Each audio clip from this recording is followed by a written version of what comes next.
It's always something. Always something. Man. Ow.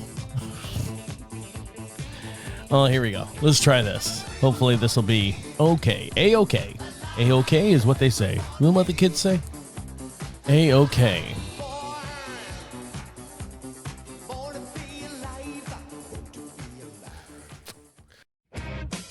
Ready? Are you just trying to navigate adulthood in a world that still expects you to have it all figured out? Welcome to This Is 50 with your hosts, Travis Holmes and Shane McManus. Hey guys, it's Travis. Shane is still out dealing with his daughter and everything, and Matt is actually, I think he's working today. So you got me for the next 60 minutes or so. Jesus, yep, you hear it in my voice. I've still got the ick, the COVID thing, for whatever it is. Now I have not gotten the shot. I was in a point in my my life, not my life, but I was in an area where I didn't need to go and see people all the time. I have the luxury or the burden of working from home, so I didn't get any of the shots. I did cover up with a mask and stuff. I'm not an animal. But my wife, she has to get the shot or had the shot, and she's got the booster. And look at what happened. She got COVID coming back from Long Island. I got it from her, and I'm still dealing with congestion. Not really like bad cold sickness. I'm just constantly, like every time I cough, something comes up, mucus, whatever, snot, whatever it is, it's still coming up. And my wife asked me the other day, she said, what do you got planned for the day? Because she's working from the main office now. So she kind of leaves me and my dad at home to fend for ourselves. We don't kill each other. But I said, well, I don't know. I'm still not feeling myself. Now, this is 2 weeks later, as you guys know. And I'm like, I just don't feel myself. I said, it's not that I'm achy. It's not that I have a fever or anything or whatever. I just have this like type feel. And she goes, oh, that's COVID fog or brain COVID, whatever she said it was. I said, are you for real? She's like, yeah, it's a symptom of COVID. You just have this COVID fog in your brain. And I'm like going, yeah, I said, I just don't know what it is. I have no ambition. I have no want to go out and do something. I mean, there's a million things that I can do here on the property, but I'm just sitting there and I'm like going, is this real? I mean, not that I'm like knocked down, not that I've been, sick. I've always been that person. I've always been that person where I got sick within 24 hours. I was better, or, within 24 to 48 hours, I was better and not like knocked down or bedridden or anything like that. I've never been that way. And I'm fortunate enough that I guess I was blessed with good genes that, I don't have any. I mean, it's easy for anyone to have. I say it's easy. Like you can go down to the corner store and pick it up. But I mean, there's people that I know growing up, and especially now that I've just turned 50 at the beginning of this year. Actually, I'm sorry, last year. So I'm 51 now. Oh, the math on that one. Jesus Christ. But I know people that are dealing with like cancer, dealing with all these things that would knock you out, that would take you down. Not a simple cold. And I just kind of consider myself blessed with good genes or good habits or whatever the thing is that I steered away from, cancers or cancer things or silly little things like having like Lyme disease or silly little things like having, I don't know, all the things out there that, as growing up, as a child, you're trying to steer your kid away from all these different, like polio. Of course, granted, polio is not around anymore, but you steer your kid away from, here's chickenpox. All right, now you got chickenpox and you bounce off that one and you go this way and you go this way and you try to maneuver yourself through life and trying not to get sick and trying not to get anything that would knock you down. But sometimes you just can't help it, and you get knocked down, and you're in, therapy, or you're in some kind of rehabilitation center. You're fighting for your life.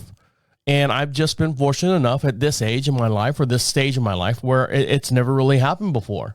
I know a lot of family members growing up never really had anything bad. My mom, not to get in my mom's story or anything, but my mom had like type 14 diabetes, and she didn't take care of it. And of course, now she's not here. My dad's got type 15 diabetes. He takes care of himself, and he's still here. So I don't know. It's weird how life itself picks and chooses who to. Here, I'm just going to give a drop of leukemia in this gene pool over here. I'm going to give this drop of COVID or whatever the thing is, in this gene pool here. I'm going to give this drop of whatever cancer in this gene pool here, and let's see how it spreads. Let's see how it goes. Now, yes, my family does have a history of heart condition. And we also have a history of brain tumors. So I still have that going for me.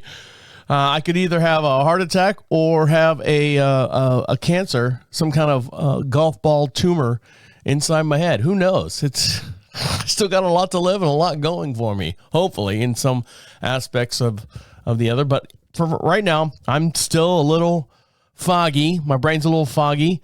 And also, not for nothing, we're getting a little late start on today's show, that my wife is working from home. She has the luxury of working from 2 days from her home office here. And then she has to go into the big store, the big outlet, the big compound, big place where I think it's like 10,000 employees and stuff. The big thing that she works for, big campus. It's like a huge college campus, but it's inside. And so we're dealing with the internet out here in the country land.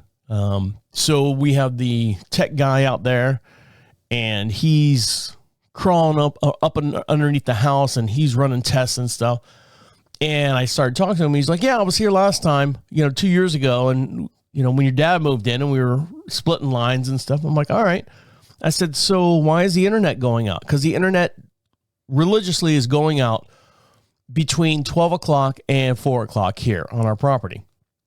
Now, I understand that people are, I've said this a million times, that the area around us is growing and it's building. Thank God we have 22 some odd acres here, and no one's going to build on top of us, but they're getting close. They'll build right up to that property line.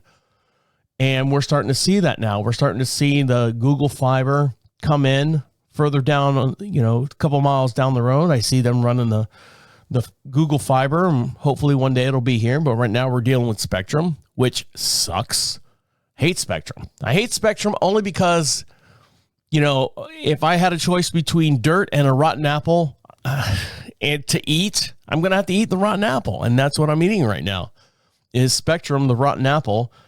And so the guy who was here last time 2 years ago, he's like, yeah, I remember, I was doing this and doing that. And I said, okay, so what's the problem now? I said, this is not like it happened today. This has been going on for the last 3 or 4 days, if not a week now. He goes, really? And he's looking at his phone. I don't know what he's looking at. He's probably looking at Facebook and scrolling going, oh yeah, I see it right here.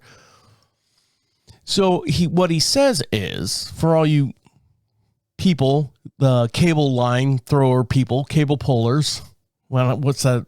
Cable jockeys. Let's throw that in there. Cable jockeys. He goes, yeah, we ran a new line 2 years ago from not that telephone pole. Is there telephone poles? Do you still call them telephone poles? Power pole. Not from that power pole, but from that power pole over there on my neighbor's property. And that's, 200 and some odd feet. And they dredged through the yard and ran a new line to the box. And now he's telling me that from the box underneath the house, because we have a crawl space, we live in North Carolina. Nobody lives on a slab. And he said the lines from the box going to the modem, router, wherever it goes. I don't fucking know. I don't get underneath the house. That's what I pay this guy to do. And he said there's a lot of noise, a lot of static coming in on those lines. He's like, I'm going to have to replace them. I said, really? he's like, yeah, some of the lines, or one of the lines, we don't even use anymore. And I'm thinking to myself, dude, you were here 2 years ago. What happened? 2 years ago? Is this not, am I missing something? Maybe now, granted, maybe they discontinued the line, a year and a half ago. Hey, we don't use this line anymore. But, this kid's like maybe 21 years old, 22 years old.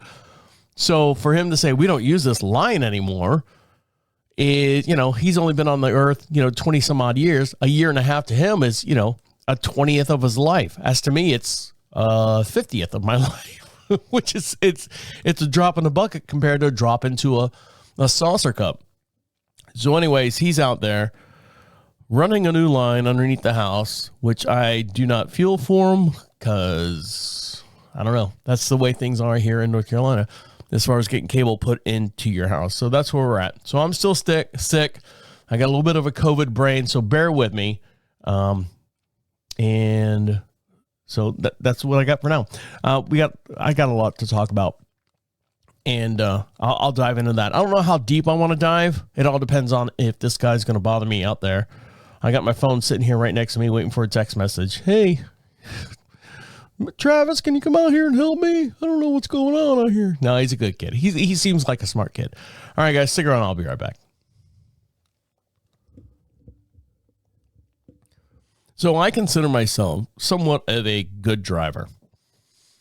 When I say good driver, I've told you stories about, I made sure that, when I took my driving test, I almost got a perfect score, but I forgot to look out the side window or the door when I opened the door to switch drivers. It's the only thing I got hit on for my driving test.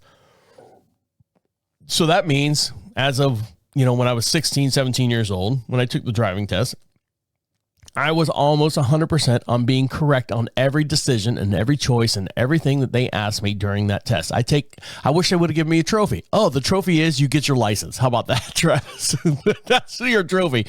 You get your license. So with that being said, I obey all the rules of the highway, the motorways. And you're going to ask me, well, have you not gotten a ticket before? Yes, I've gotten several tickets. But at the time I got the tickets, I was not really buying the salsa that they're selling, if to, use my own kind of terminology. And when I say that it's because, they're speed traps, It goes from 55 down to 35. And of course, when you hit the 35 mile, you're still doing 40 something. They nail you. So I've gotten a couple tickets. I've gotten one DUI years and years and years ago. And that I could have fought that if I wanted to, but I just wanted to get out of it, pay my fines and not serve my time, but do all the community stuff that I need to do and get out of it. And then that was 96, I believe. So that was a long time ago. I was turning into my neighborhood. I know you're asking, well, how'd you get a DUI? I was turning into my neighborhood with friends of mine from Home Depot. And I guess I took the turn into the neighborhood a little too tight. I didn't bump or hide or hit anything. But they said, well, you took the turn a little bit too sharp. We didn't like the way you turned there. Your turn had attitude. So they just kind of lit me up. And then, of course, I'm in my driveway, which they love. They love getting you out of the driveway, getting you out of your car in your driveway. And so, nonetheless, oh, this guy's drunk. I'm like, fuck, I was almost home. But as far as like normal day sober driving, not like the drunk driving I do all the time, but the normal everyday driving, the older I get, the more and more I pay attention to the road rules and speed limits and changing lanes and going out in the traffic and merging in the traffic. That's my biggest thing. Speed. It's with today's car, those speed limits they're extinct for the most part. Because think about it. I mean, in the Jimmy Carter era, because we were running low on gas, they put a nationwide, everything had to be 55 miles an hour on the major highways. Well, of course, in 80 something, they rebuted that. But look, think about today's cars. Today's cars can go so much faster and are so much safer, unless you're driving that stupid Tesla car. But I mean, for the most part, cars, you know, you get a 1985, let's say Fleetwood, and you get it up there. You try to get that thing up to 65 miles an hour.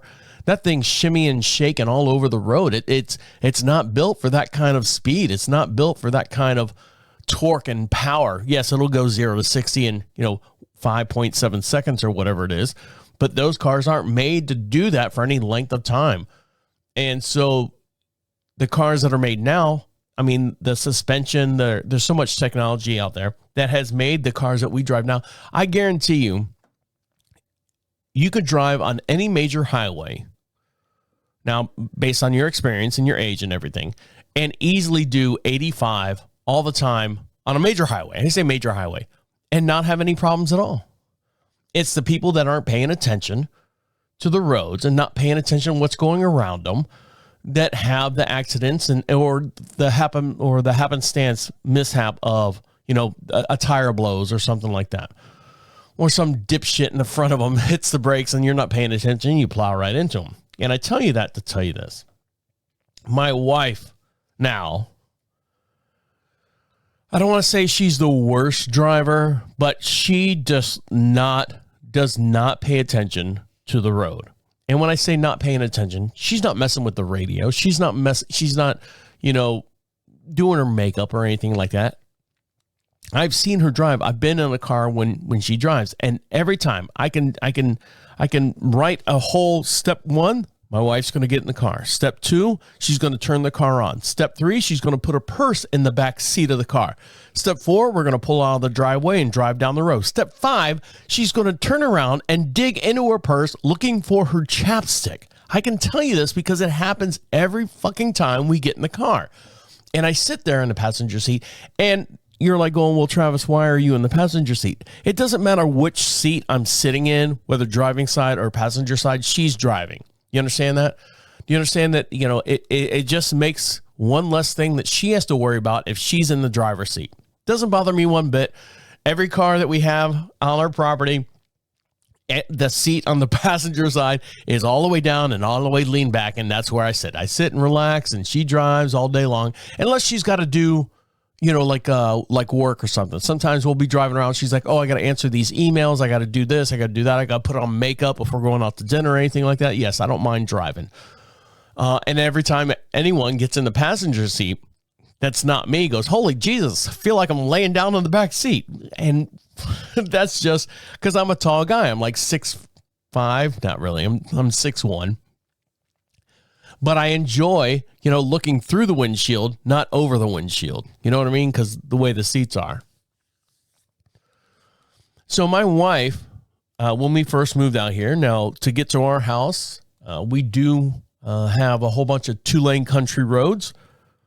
And those country roads are full of deer, and they're full of animals. They are full of country things that can make things happen and make things the drive home a little bit more suspenseful. You've seen those horror movies where you're driving down the road and you see something on the side of the road and the driver doesn't see it, but the passenger, did you see that? What? No, I didn't see anything.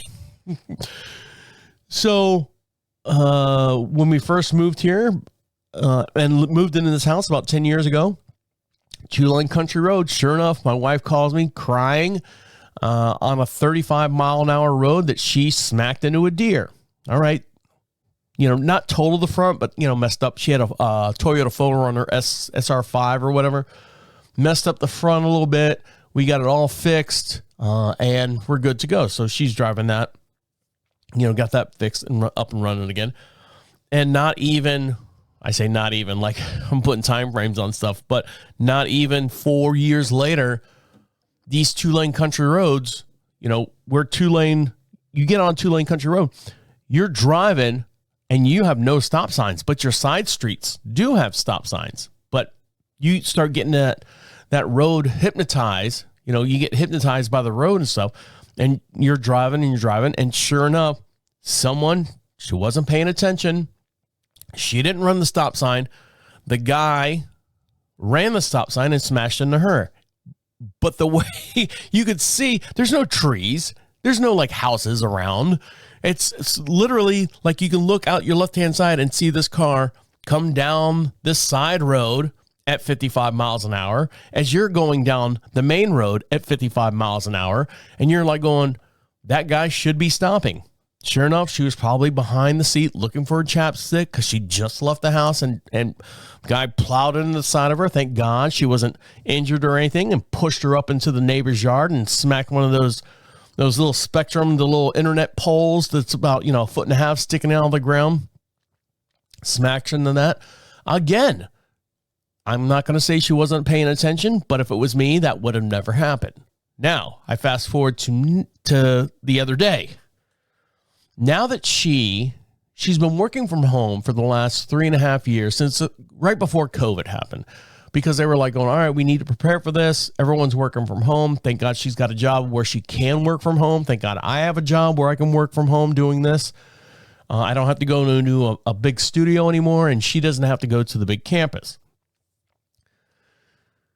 So now, COVID's lifted and everyone's like, all right, the big the big office guy goes, well, we're paying for this.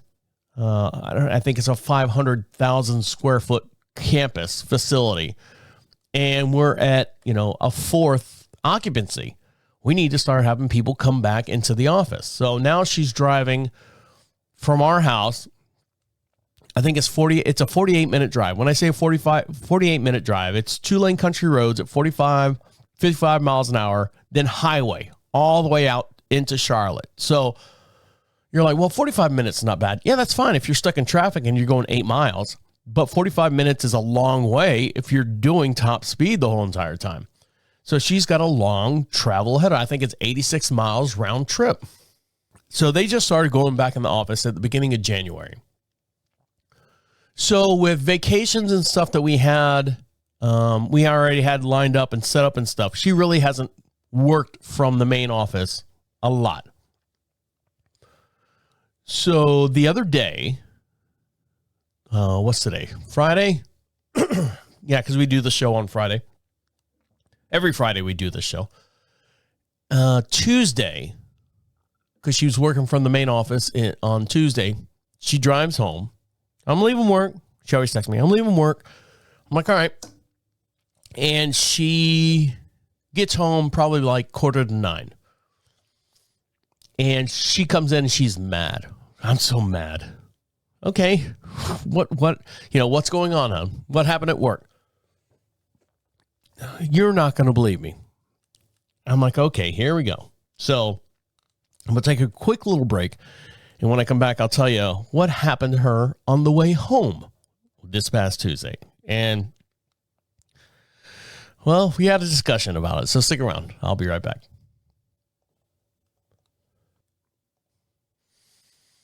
Sorry, I had to go check on what was going on in the house. Make sure everyone's not killing themselves in there.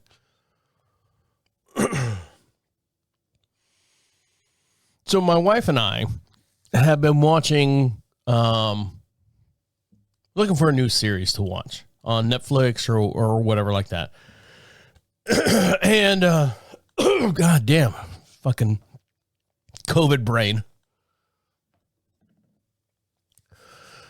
So I came across, like I discovered it. I'm the guy who discovers everything. But no, I heard some good reviews about this show, and I pretty much watched all the new shows, and I'm waiting for not the new shows, but I'm waiting for the new shows to get a good review behind them before I start jumping in and wasting my time watching them.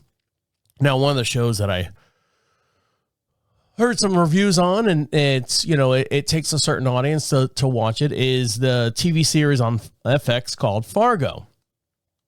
And so we watched the first season. I don't know if you watched it before. I think in 2014, the first season came out.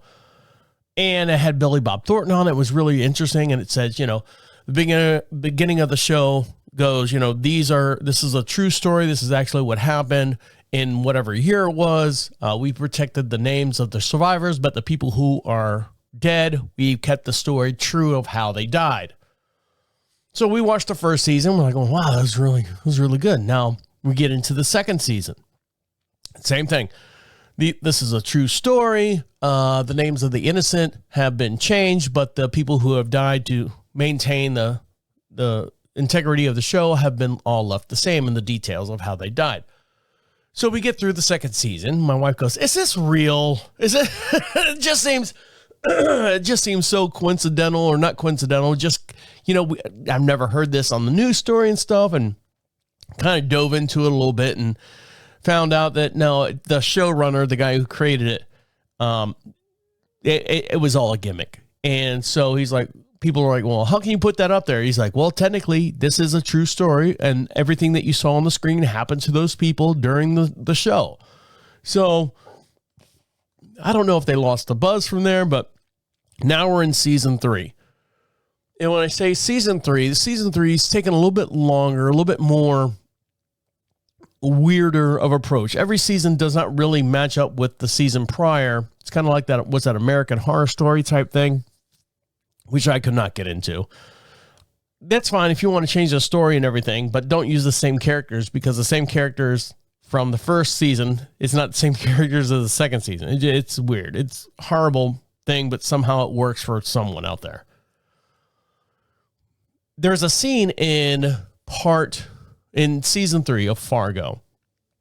My wife swore up and down she has never seen this before, and she has no reason to lie to me. There's no benefit for that. There's a scene where the person goes into a hotel room, and in the hotel room, or motel, because everyone parks outside. The person opens up a closet, and there is a box, just a wooden box, and it has a little toggle switch on the top of it. Little chrome toggle switch, and the person looks at the box, clicks the toggle switch open, the box opens up, just like maybe a third open, and a little finger comes out and pushes the button, pushes the toggle switch back to off, and then closes. My wife goes, "What the fuck is that?" I said, "What are you talking about?" So in the show, Fargo, the person hits the toggle switch again. Green light comes on.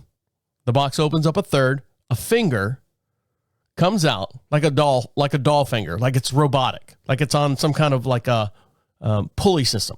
Comes out, hits the toggle switch back over. The light turns red and the box closes. She's like, "This show is fucking weird." I said, "Babe, have you never seen those before?" She's like, "No, I've never seen anything like that before." I said, "Really, babe?" I said, "This show, now season 3, I don't know, 2016. I said, your whole entire time, now, excuse me, my wife, for the most part, is isolated. Her whole entire life revolves around me. No, I'm like 5% of her life.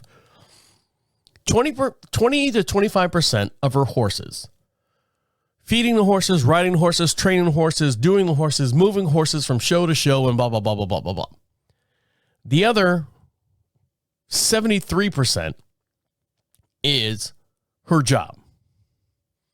Whatever's left over gets divvied between the pets, the chickens, me, all that stuff. I know. Woe was me. No, it's okay. I'm an only child. I was raised to be, or I've learned as an only child to be on my own.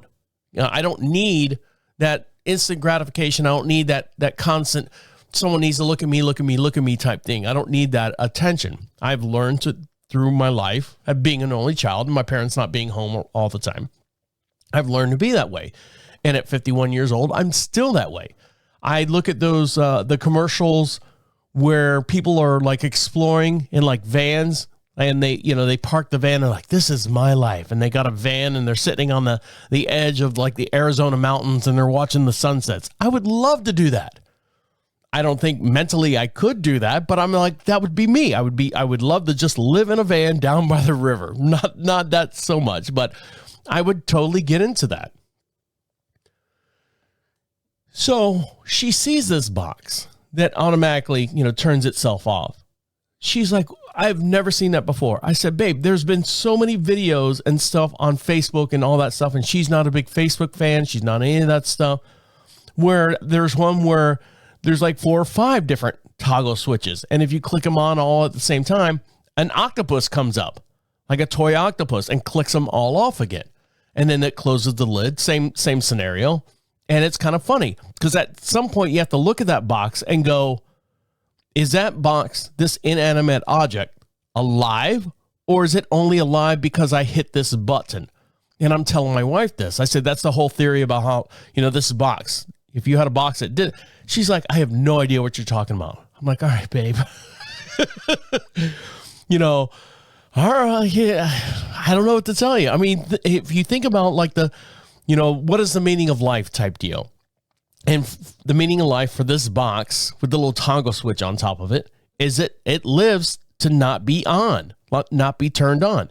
And then you turn the thing on, the box opens up, a little toy finger comes out that's on pulleys and stuff and gears, clicks the thing back off, and then the door closes and it goes back to sleep. So you have to ask yourself, is that box alive because I let it be alive? Or is it alive because I acknowledge that it is an item? I know I'm diving real deep here. Boy, if you haven't started smoking weed, now would be the great chance to start doing it now. Yeah. So she was like, oh my God, I've never seen that before in my whole entire life. I'm like, I know. I can tell when you're so perplexed by it.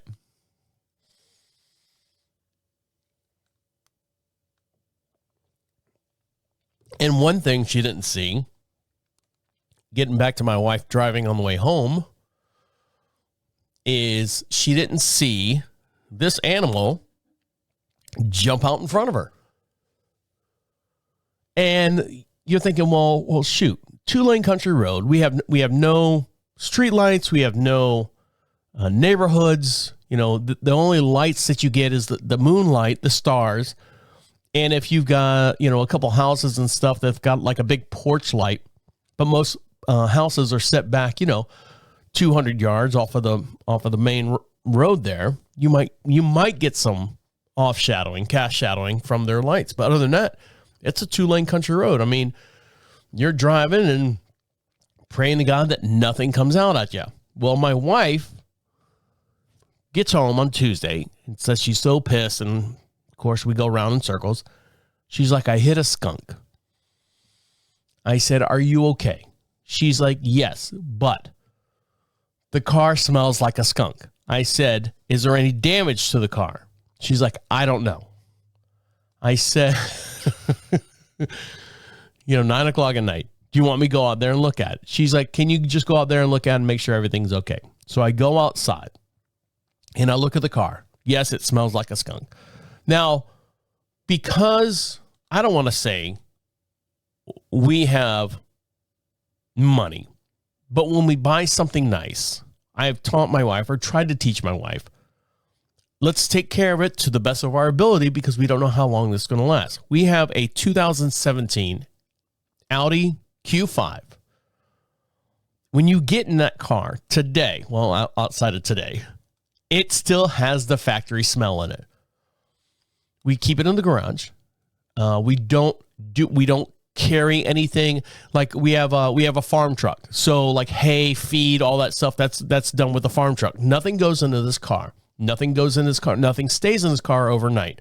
For example, if she's got, I don't know, clothes, shoes, anything like that, we don't eat in the car unless we're eating together in the car, unless she's got something bagged in the car. There's no fast food in the car. You see what I'm saying? There are certain rules. I know.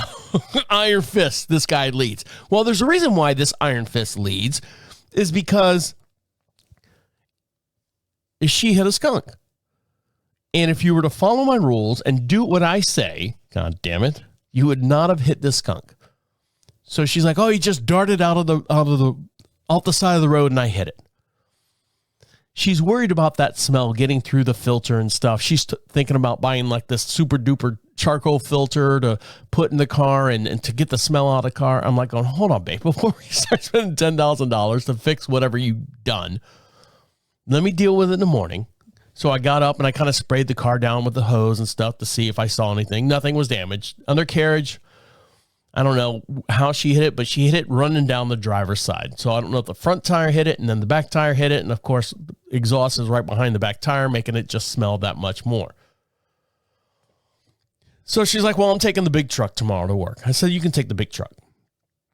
I said, don't hit anything on the way home.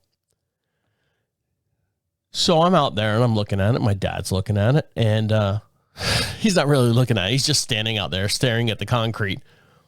And I said to my dad, as I'm hosing it off, I said, look, I know deer run fast, right? You've seen them. They dart, they bounce, they shoot, you know, they're fast animals.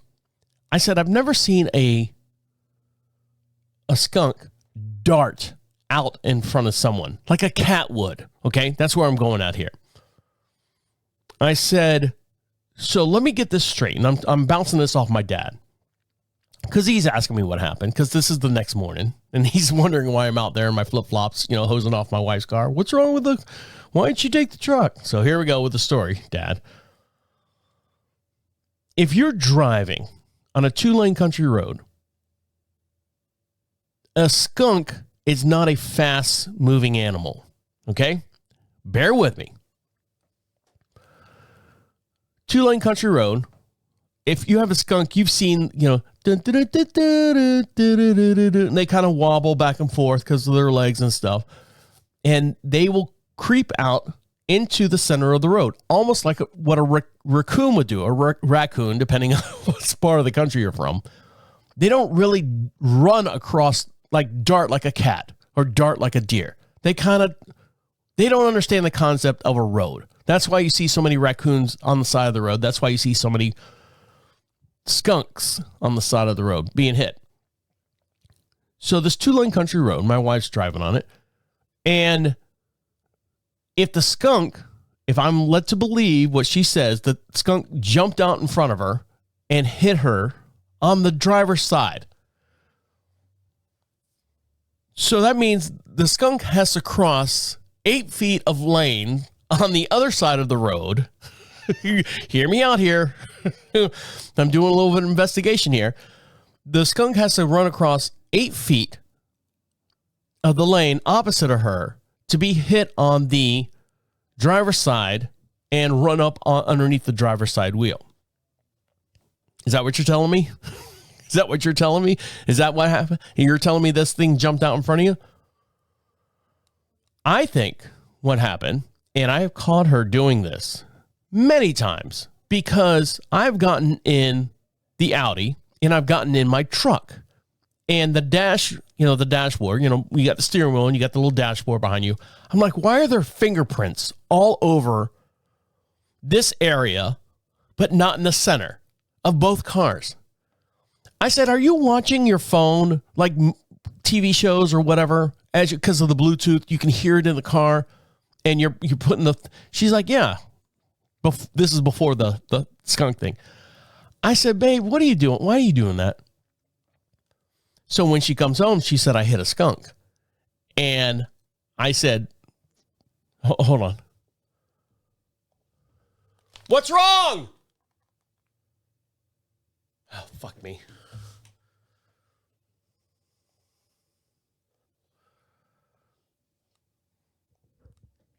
Sorry, oops, I don't want that.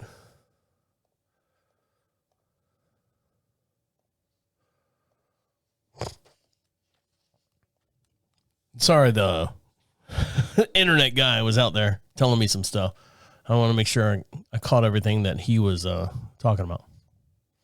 Sorry, the cable guy was outside. I want to make sure I caught him before he left, make sure everything was all up and running. So anyways, back to the story. My wife hit a skunk, and she came in and said that she was so upset that, and she's like, I know what you're going to say. You're going to say I wasn't paying attention. I wasn't doing this. I wasn't doing that.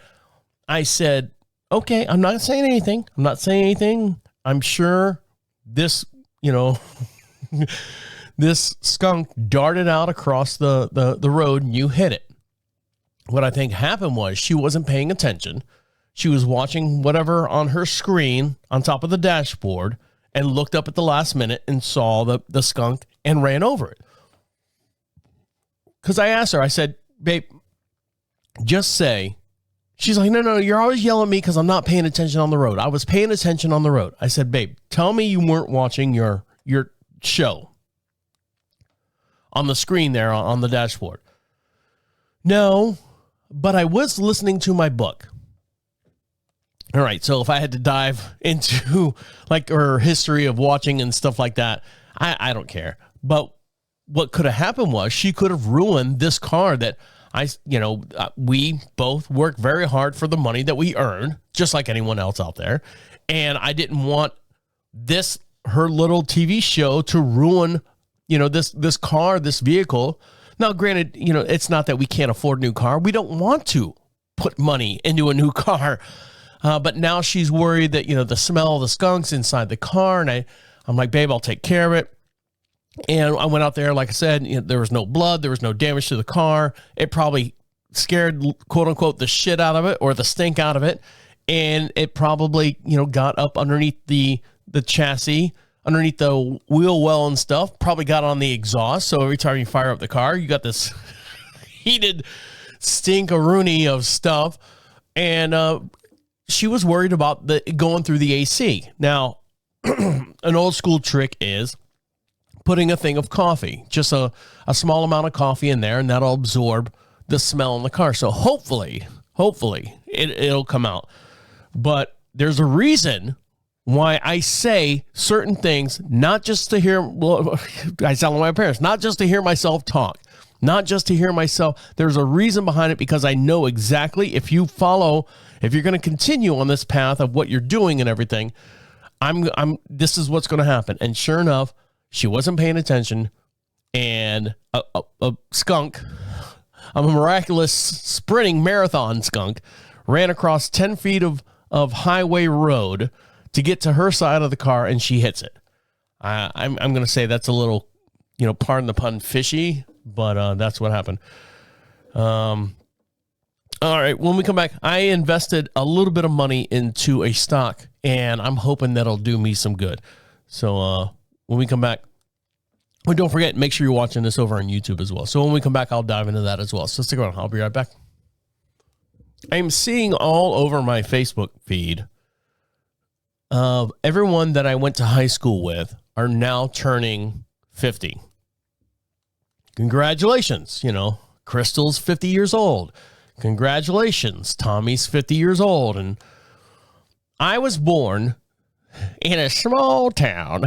No, I was, my age was when school started, not like the history of school starting, but through the school year, when school started, I was the first week of the school year or the brand new school year in January 6th. I know January 6th is my birthday.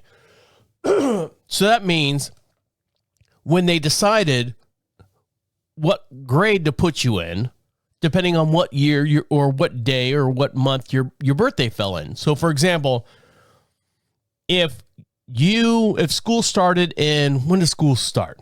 I always thought it was October, not October, August. Let's say August 1st. To start school, you have to be 5 years old. So people that were 4 years old could start school as long as they turned 5 within that curriculum school year. So I was 4, and I was the first one to turn 5 in January. So now I'm seeing like all my friends, in that school cycle is now turning 50. Everyone's turning 50 now. As the year goes on, I'm 51 now, but I'm seeing all my friends now turning 50, and I just turned 51 last year. I'm not sure how the math turned out or what story I was going with there, but I'm starting to see all the people that I went to school with are just now turning 50, and I'm like going, ha, I got a year on you. Ah, shit, I got a year on you. I feel bad. But, and maybe some of the friends that I have were maybe a year, maybe younger than I was. Maybe I didn't realize that at the time. But it's weird to start seeing like your friends list, especially, you know, on Facebook and stuff. Hey, this person turned 50. This person's turning 50, turning 50, turning 50, blah, blah, blah, blah, blah, all the way down the thing. And you're like checking off, you know, you're looking at your yearbook pictures. And all right, you should be turning 50 soon.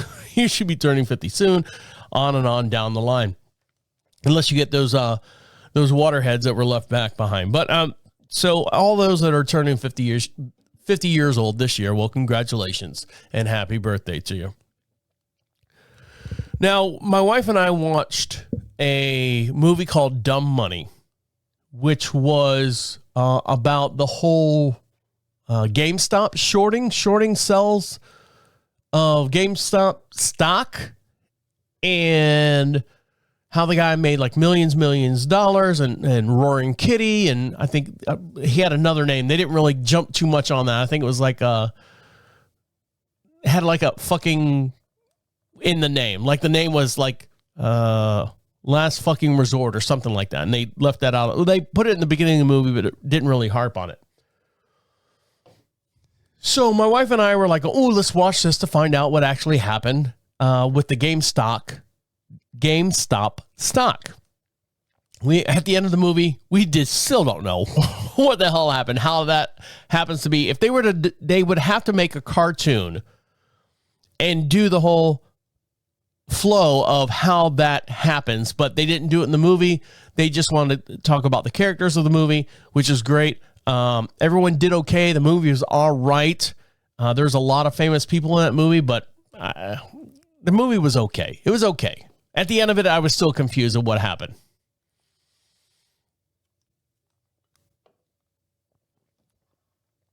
But if you listen to my other different podcasts, all the other podcasts that I do and stuff, I brought up 23andMe, how they're broke now. They went from $9 billion or $6 billion in assets and everything, and now they're valued at like 74 cents a share on stock. Well, you know what I did? I took my own advice of the movie after watching the movie, and I pulled out $100 and I dropped $100 into 23andMe, because it was like I said, 74 cents. It's gone down to 69 cents. But the article that I just read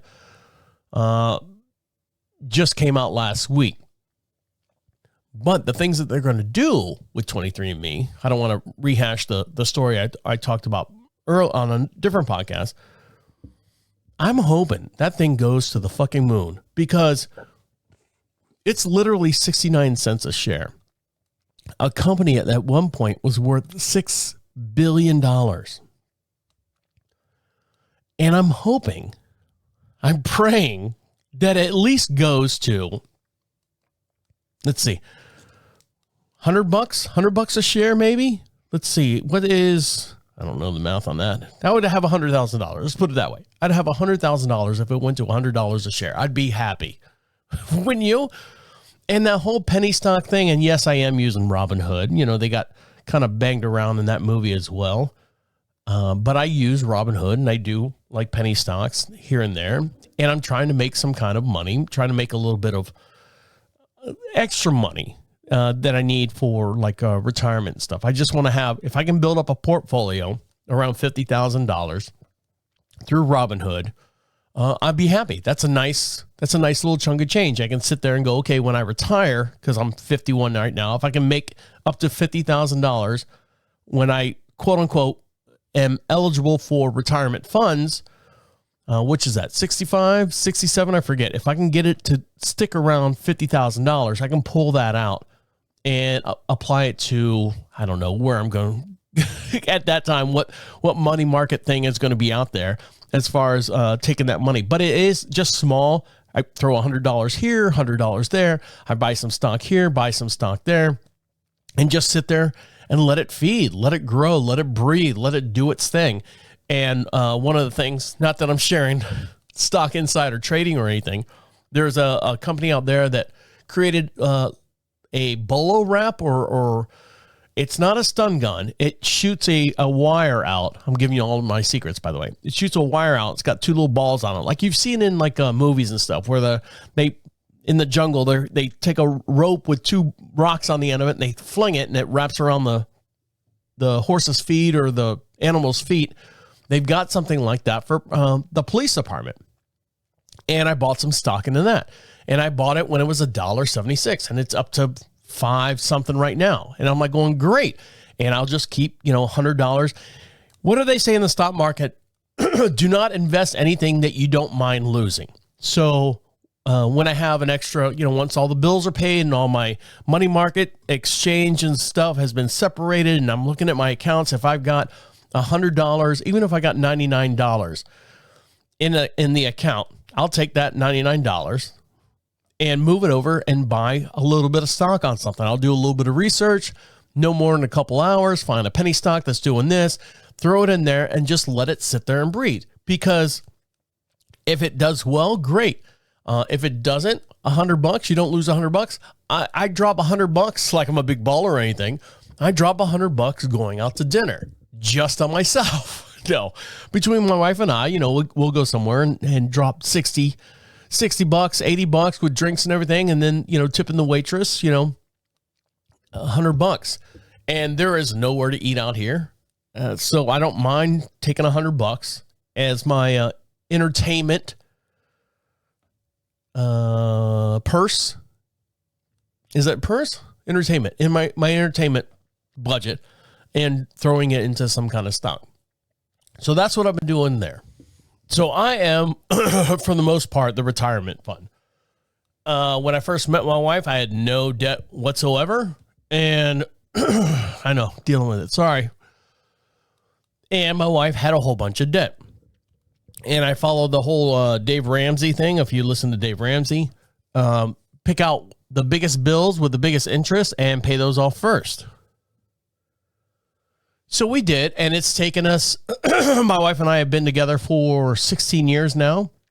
And within the first 5 years, we were pretty much, for the most part, debt-free, outside of the, utilities and a mortgage or anything like that. And we've continued doing that, moving up here to Charlotte, the Charlotte, North Carolina area.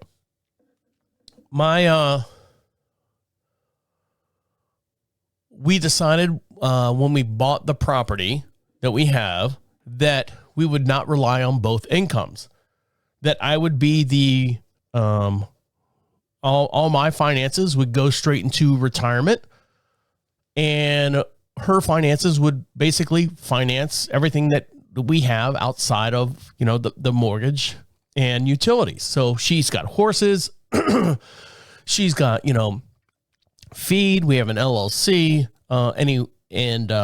She does training, she does horse shows, and all those cost money and all that stuff. So we do not, I don't want to say rely on my income. We rely on my income to retire.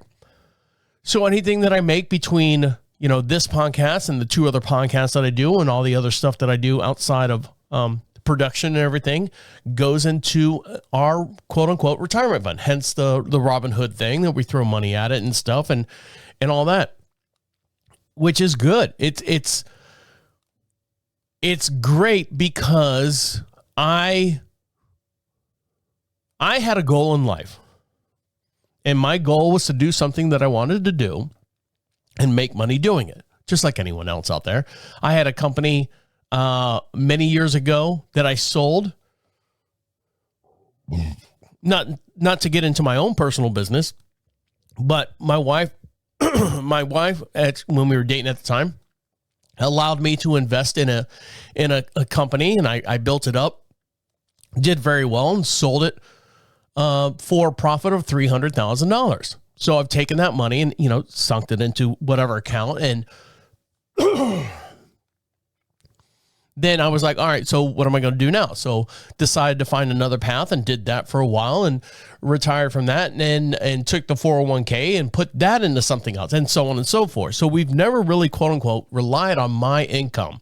All the income that I have ever made since my wife and I, outside of us getting her out of debt, has gone into a retirement plan, which is great. If you can do that, It's hard. It's very, very hard to do that. But I knew exactly where I wanted to be and the lifestyle and stuff that I wanted to lead. And I tell you that to tell you this, that we did not get married. My wife and I didn't get married until I was 40. 2014. Yeah, I was 40. How old was I? 2014. Do the math on that. I think 40. 41. Let's do 41. And my wife is 6-7 years younger than I am. So God damn it. Sorry, I'm dying here.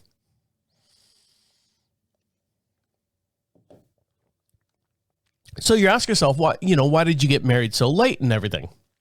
It's not because I wanted to get married late. It's because I decided to do a lot of things that I wanted to do. I wanted to achieve a lot of things. I wanted to do a lot of things in my life. And I wanted to see if it was possible for me to do it. And you can't do that when you're, quote unquote, tied to someone else or you're relying on someone else to carry their end. Now, granted, yes, I've had girlfriends and we've had most of my relationships have been long term. When I say long term, anything longer than 2 years, I consider that long term. Now, when I was growing up, I dated a girl in high school. I think I was 15, 16 years old, and she was outside of high school. She was older. She graduated. I think she was 21 at the time. And now you hear stories about people dating, teachers dating students, and all the problems and everything that they have with that. At the time when I was dating this older girl, God damn it, I didn't think it was a problem. I didn't understand the taboo-ness of me dating someone that was, in their 20s. My mom and dad let me do what I wanted to do and understood and for their best judgment, let me figure out life on my own, or let me figure out life myself. They didn't like the girl I was dating, and I just thought this was a relationship. It was a relationship like I've had all my relationships with, but it was a female friend, someone I can share my my thoughts and my feelings and sort of guy at 15. I'm gonna share my thoughts and feelings. I'm not a fucking pussy, but no, it was a not nostalgia. It was a what's the word I'm looking for? It was I was the guy in school that was dating someone that was in their 20s, and I don't want to say that was good or bad because I really did like the person that I was dating at the time. But what happened was the older that I got, the more life started taking over. Because granted, I was in high school. I was a freshman, sophomore in high school, and this person is already out in the workforce and already out earning and doing what they want to do in life, or for what they thought they were doing in life. And as the relationship progressed and I got older and this other person got older, I almost had like this ultimatum that was set down by her and said, how long do you want me to wait for you to marry me? And at the time I was working for Home Depot, like part-time and going to community college. And I said, do you really want me to support you on a Home Depot salary? And I'm thinking to myself, like right there at that moment, I said, there's no way. There's no way. In my mind, I've got bigger plans. I've got bigger stuff. This is not what I'm going to get my life into. I'm not going to sit here and say, okay, and settle. And I hate to use that term settle because it wasn't settling, but if I was to sit there and look at the situation that I was in, I didn't want to settle. And when at the time, not knowing at the time, I was looking at like her family, and I'm like going, your brother really hasn't done much. Your other brother has done well, but the family's ostracized him. There's no real, I don't want to say, how do I put this and be polite at the same time? There is no family structure. There's no family background. Now, granted, they have a close-knit family, but financially, the family was barely holding themselves together, it seems. And I had bigger ideas of being a well-invested, financial. I wanted to be financially in a better place. I guess is where I'm going with that. So I said, we could do this, we could do that, but I'm not supporting you. I remember this distinctly. I'm not supporting you on a Home Depot salary. If we were to get married right now, it makes absolutely no sense. In my career path, what are you going to do? Support me through, 3 years of college and stuff? How's that going to work? That makes absolutely no sense. So of course our paths drifted apart from each other, and we, not divorced, but we split up. She went on and did her thing, and I went on and did my thing. And in the process of me doing my own thing, in the process of me working, a full-time job and not having any bills or anything, I actually generated enough money to where my sophomore year in college, I was able to buy a house.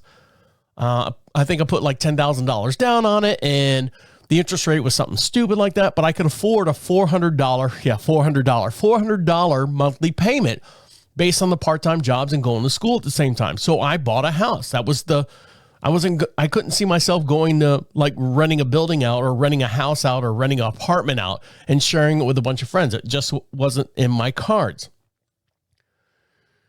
So that happened, and, life goes on, and, you go to school, you graduate, you do all this stuff, and then you figure out in your career life what you want to be and what you want to do. And I did this for a while. That was really fun. I don't want to do that anymore.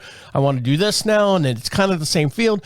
Anyways, all this time, you always think of, and of course you have relationships and stuff in the backgrounds, and, you deal with this person for 2 years, and then they don't fit in your plan, your life plan. So they go away, and then you find someone else, and they don't fit in your life plan. They fit in your life plan at that point, and then they don't fit in, and you move on from there. And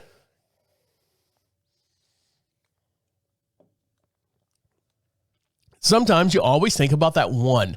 Not the one that got away, because it's not the one that got away. I never really ponder the fact of, what could have been. Oh, I'm still madly in love. No, it was never like that. It's kind of like, how are they doing now type deal? Are they doing okay based on the situation and stuff that you left them in when you decided we're done? And so with social media, creeps up through the time, and now that people are more available to find on, with the internet and all that stuff, you always kind of, you type it in now and then, maybe once a year, you type in to see how, Douglas Smith is doing, a good friend of yours in high school, and you look and, oh, he's dead now. Oh, well, that's a shame. I didn't know that happened. Or you look over for Teresa. I always bring Teresa because it's an easy name to say on the radio. Teresa Goldsmith. And you pick up Teresa Goldsmith. Oh, look at her. Jesus Christ, she's put on a lot of weight. I remember her in high school. That type of stuff. Oh, look at her. She's doing well now. Look at him. He's doing well or doing bad. Or Jesus Christ, this person's gotten old. So in the whole process of the whole internet and the evolution of the internet and Facebook and all that stuff, this person that I dated when I was 15, 16 years old, for the most part, was not involved in any of that stuff. I don't know why. I was friends with all their family members and friends with all that stuff. Not that I was like doing that whole spying and, what are they doing now? Are they thinking of me? Are you thinking of me? I'm thinking of you type deal. No, it was nothing like that. But you always want to know. You always want to know how that person's doing. For whatever reason, I don't know what happened. It was, 5th of November, and I saw this person popped up on Facebook through a family friend member's page. And I go, oh my God, there she is right there. Look at her. Oh my God, she looks great. She looks her age. She does. But don't we all? And I look and I saw the person and I go, wow, that person now is 6 years. I'm 51. The person's 57 now. And I'm thinking to myself, 51 and 57, that's not a real, change, of age as far as like two people dating. I mean, Christ, there's people that are 40, 50 years old or dating 20-year-olds. But when you're 15 and 21, that's a huge difference. And I understand that now. And my mom actually said to me, she's like, do you understand now why we had such a fit with you dating this person when I was in my like mid 30s or something like that? And I said, yes, but no, I do not. And that's basically the way I left the conversation about that with my mom. But So I see her now on, Facebook or whatever, and it's minute, it's a live life love type banner, and who knows, it might be her husband fishing for someone. I don't know who it is. But I know she's got 2 kids now, which is great. Good for her.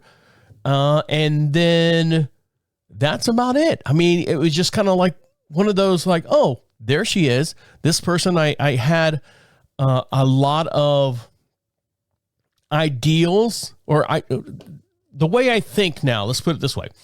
A lot of the thoughts and decisions that I make now is based on decisions and stuff that you have when you're younger, when you're in your adolescence. Unfortunately, or fortunately, however you want to look at it, when I was 15 years old, I was dating someone that was in their early 20s. And so those type of interactions, when you have that between an adult and a child, or not an adult and a child, but just 2 people, it makes you grow up a lot faster. It makes you have a different brain concept of the way you look and do things.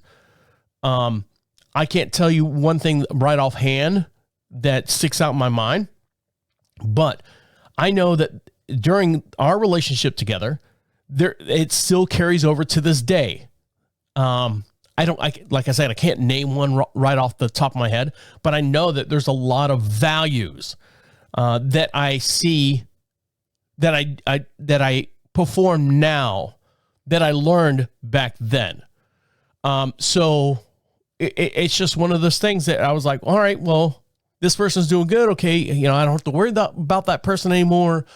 They can go on with their lives. I can go on with my life. Not that I was sitting in the wings waiting for anything, but I was like always in the back of my mind. I wonder if they're doing okay. I wonder if everything's going okay with them and that life is treating them well. I hope they're getting everything that they want out of life based on the path and decisions that they have chosen to take. Whether at the time it might have been bad, might have been wrong. I want to say that all the decisions that I made from that point, from when I was 15, because that's essentially when I came alive.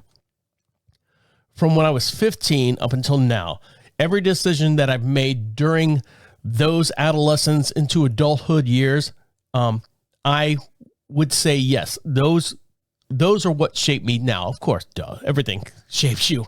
But would I change them? No. I would not. I would not change anything like that and say, oh, if I could only go back and, do this and do that. No. So it was just one of those, it was just an eye-opening thing. And I came across me.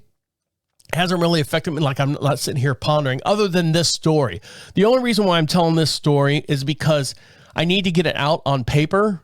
And this is my paper, because there's absolutely no one around me in my circle of friends and family or anything like that knows anything about what happened back then. So I just wanted to take this opportunity and say, look, this is what happened. This is what's going on, or this is what happened to me, and so on and so forth. And I just wanted to kind of open up and say, thank you for listening. And for me trying to understand as far as where I came from. And now that I'm 51 years old and I've made the right decisions in my life, I hope that you can look back and say, I've made the right decisions to get me to the point that I am right now. And that's you. That's you thinking about that. Not that I'm some kind of like a motivational speaker or anything like that. I'm not. I just wanted to give you guys an insight of someone who's lived a well life, well-rounded life. Not that I'm ending the program. I'm not ending my whole entire life. But when you turn 50 and you sit there and you go, okay, now what do I do? Now what's next? So that's all. I just wanted to bring that up to give you that you might not be the only one out there. You're definitely not. 50 is a hard age. 50 is a hard age, because you have to go, okay, what do I have? 20 years left? 21 years left? This is what happens when I do a late show. Sorry. All right, guys. That's going to do it first. Thanks. Take care.